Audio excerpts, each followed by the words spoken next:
We've got Yinka Odumakin, who is the General Secretary, Joint Secretary for the Southern and Middle Belts Forum, because thank you for coming on this morning. My pleasure. So that group was the group that went for that visit, was it? Yes.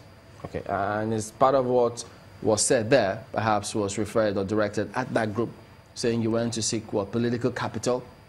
Was that the case? It's very unfortunate. There was horrendous killings in Benue State on the 1st of January. There is nobody who will see the level of killings, ruptured wounds, slit throats, and you could see those young men who were digging graves. They were crying as they were digging the graves. That will not be moved to tears, to cringe in his body. And when we met last year in Abuja, in Sheraton, the Southern and Middle Belt leaders, that was the time when they were saying the Igbo should leave the North. We took a resolution that any attack against any of the zones is an attack against all. So when we saw what happened there, in fact, we had to go to that place last week Monday. Then when I called the chief of staff that were coming, and he said, "Oh, sorry, can we postpone this for a day or two because we are going to the presidency?" I was shocked. In the African setting, when a man is bereaved, his neighbors, friends, even enemies, they suspend enmity for that period and go and visit him. But you know, you heard the narrative. They said that they were the ones who requested that meeting with the president. That's what I'm saying. That it even making it more shocking. That it was not with the presidency that days after that they are the one that are now even asking that they want to go to the presidency. Look, where I come from, when a man is bereaved in Yoruba land and you go to greet him, he does not see you beyond the door of his house. Because he's in a mood not to travel thousands of kilometers to Abuja. In any case, we made the visit the Wednesday after. We put resources together from different parts of the country to make this trip. Those who are sitting over taxpayers' money did not consider it fit, either the presidency or the governors now went there now, to go to Benue State, to communicate with their colleagues and the people of Benue State for 21 days after this have happened. And now to go after we had gone, for me to dance on the graves of the deceased. And they got there, and instead of being sober, to show that they haven't come to communicate with these people, we saw the leader of the team, Shetima, talking like a Bakashikau, biting, banting, insulting, fighting. They are dinosaurs, they are this, they are that. And even we saw the governor of Kaduna State, his iPad was in front. And they've come to pay condolences to the people. Clearly, this was a mockery of the dead. And I think if any group that have blood flow in their veins, when this kind of thing happened, that kind of mass murder, you go there, you show some remorse.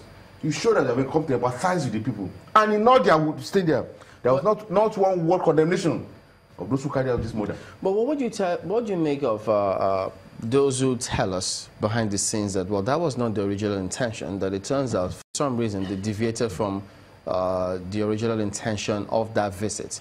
So if you were to have that at the back of your mind, would you then say, or can it ever be tenable that they went in there and deviated from the original intention, which was to commiserate with the people? Well, look, these are governors of states. I think about 6 governors and the deputy governor of Osun State. I mean, who was the other person among that group? You cannot tell me. You see, look, you can pretend or you pretend, but at some point, what is when you come out?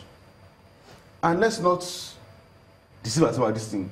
There's a whole wide web of conspiracy and complicity that's going on. Before the governors, the IG of police told you that, oh, this is a communal dispute.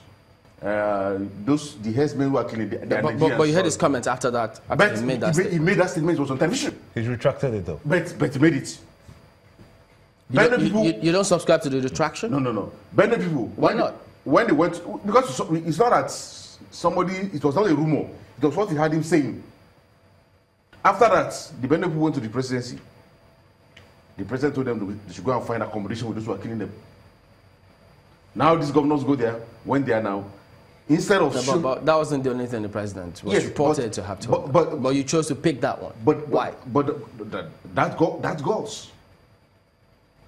What about the appeal that he made to all of them that they should try and live and accommodate each other? Has anybody been arrested dates?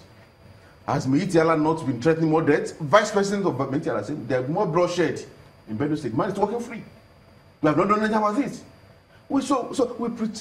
Look, just yesterday, the DSS came out to say that, this is ISIS. Yeah, but in that same today, report, the police is now saying it's not ISIS. No, but in that same report, when you say we haven't done anything about it, some may argue because in that same report indicates that the security agencies in that report said to have been brought up by the DSS to the presidency was that they arrested some Fulani herdsmen, some who are also sponsored in that same fight. So can we say they haven't done anything about it? If arrests are made, which then led to that report by the DSS. Where are they? But they said they've not paraded them yet because they need to make sure they do their interrogations properly. So what interrogation did they do before they declare IPOB a terrorist organization? What are you thinking about the politicians? Because it is believed that they are not seeing beyond their noses concerning this security breach that we have in the country and attacks by herdsmen. We don't know if they are completely herdsmen now or if there's an infiltration of ISWA also operating within the middle belt. But do you stand with that statement? Say the politicians are not seeing beyond their noses. Well, I think a perfect example of what a political leader should be in this kind of situation has been the governor of Benue State, Otom, who had made it very clear. He said it clearly. I've suspended partisan politics for now. I was elected to be the governor of the living and not the dead, even though we are appointing dead people into boards. But he said that he's to be the governor of those who are living and those who are dead. But a lot of politicians cannot see beyond the next elections. They cannot see that what is going on now is putting the country on the edge. And I was making a point earlier about the fact that the DSS report. Come on. This is part of the complicity that's going on to divert attention from Fulani herdsmen to ISIS. But and interestingly, just last point, what is happening for the first time in this country?